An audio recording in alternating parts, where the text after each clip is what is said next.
Hi hello வணக்கம்.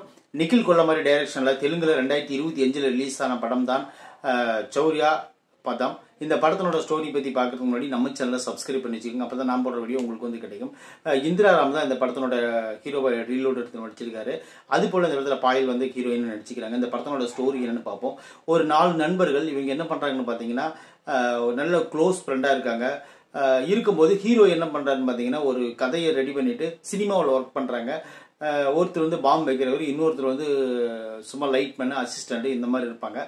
நமக்கு கதையோட ஹீரோ என்ன பண்ணுறாருன்னு பார்த்தீங்கன்னா அங்கே வந்து பிஆர்ஓ, அதாவது வந்து இந்த படத்துலலாம் சைடு பார்ப்பாங்கல்ல, அவங்களா இருப்பார்.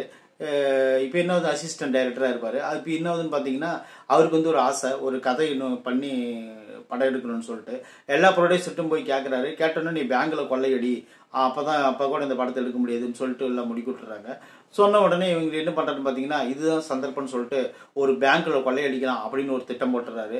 போட்ட உடனே 4 ஃப்ரெண்ட்ஸை கூட்டுக்கிட்டு ஒரு கிராமத்துக்கு போகிறாரு. அந்த கிராமத்தில் பார்த்தீங்கன்னா ஒரு பெரிய பேங்க் இருக்குது.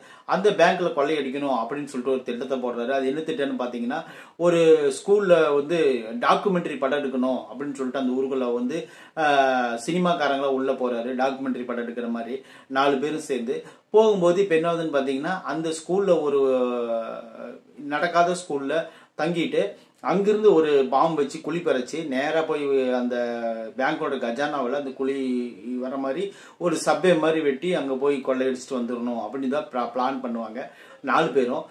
அந்த ஊரில் ஒரு பெரிய பண்ணையார் இருப்பாங்க. அந்த பண்ணையார் வந்து என்னன்னு பார்த்தீங்கன்னா அந்த பண்ணையாருக்கு ஒரு தங்கச்சி இருப்பாங்க. அவங்க என்ன ஆகுதுன்னு பார்த்தீங்கன்னா அவங்க வந்து பெரிய ஒரு லாடு மாதிரி பேசிகிட்டு இருப்பாங்க. ஆனால் அவங்க அந்த மாதிரி தான் இருப்பாங்க அந்த அந்த அம்மா. இப்போ என்ன ஆகுதுன்னு பார்த்தீங்கன்னா இவர் நேராக என்ன பண்ணுவாருன்னா அந்த குழி பறிச்சுக்கிட்டே போய் நேராக போய் அந்த பண்ணையாரோட வீட்லேயே போய் ஓப்பன் பண்ணிடுவாங்க. அங்கே பார்த்தீங்கன்னா பொணக்குவியல் நிறைய கிடக்கும், மண்டையோடுகள் பொணக்குவியல் எல்லாம் நிறைய கிடைக்கும். இப்போ என்ன ஆகுதுன்னு பார்த்தீங்கன்னா அந்த பொணக்குவியல் அங்கே அந்த இது வந்துச்சு, பண்ணையார் வீட்டில் வந்துச்சு. அப்புறம் இவங்க அந்த பேங்க்கில் கொள்ளையடிக்க போகிறதுக்கு சப்போர்ட் பண்ண ஹீரோயின் என்னாச்சு, அந்த பேங்க்லேயே வேலை செய்வாங்க அவங்க. அப்புறம் அந்த பொணக்குவியலுக்கு பின்னாடி என்ன ஒரு ஃப்ளாஷ்பேக் இருக்குது, என்னென்ன சம்மந்தம் இருக்குது, எப்படி இந்த ட்விஸ்ட்டை கொண்டு போகணும் அப்படின்னு சொல்லிட்டு 4 பேர் சேர்ந்து டாக்குமெண்ட்ரி படம் எடுத்தாங்களா, முடிச்சாங்களா இல்லையா, அந்த உண்மையெல்லாம் கண்டுபிடிச்சாங்களா இல்லைங்கன்னா ஒரு சஸ்பென்ஸோட அந்த படத்தை எடுத்திருப்பாங்க. இந்த படம் வந்து ஓப்பனிங்கில் வந்து பார்க்கும்போது நம்மளுக்கு வந்து ஒரு சுறுசுறுப்பான படமாக தெரிஞ்சுது. அதுக்கப்புறம் பார்த்தீங்கன்னா ஒரு இன்டர்வல் வரலும் கதையை நல்லா கொண்டு போயிட்டாங்க. அதுக்கப்புறம் வந்து பார்த்தீங்கன்னா என்ன பண்ணுறதுன்னு தெரியாமல் ஒரு ட்விஸ்டோட தான் முடிச்சாங்க. ஆனால் இருந்தாலும் பார்த்தீங்கன்னா அந்த ட்விஸ்ட் வந்து பெருசாக எடுபடாமல் போனதுனால இந்த படம் வந்து ஒரு ஆவரேஜான படமாக போயிடுச்சு அப்படின்னு தான் நம்ம நம்பணும். ஏன்னா அந்த பெரிய பண்ணையார் வீட்டுக்கு இவங்க போகிறாங்க. போன உடனே அதுக்கப்புறம் என்ன ஆகுதுன்னு போலீஸுக்கெல்லாம் சொல்லி அதுக்கப்புறம் என்னாவது ஸ்டெப் எடுப்பாங்களான்னு பார்த்தீங்கன்னா அதெல்லாம் எதுவும் எடுக்கிறது இல்லை. இவங்க வந்து அதில் பயந்துக்கிட்டு இவங்க வந்து அடுத்தது டாக்குமெண்ட்ரி ஃபிலிம் பக்கம் போயிடுறாங்க. போனதுக்கப்புறம் அந்த டாக்குமெண்ட்ரி எடுத்துக்கிட்டு அந்த விஷயத்தெல்லாம் மறந்துடுறாங்க.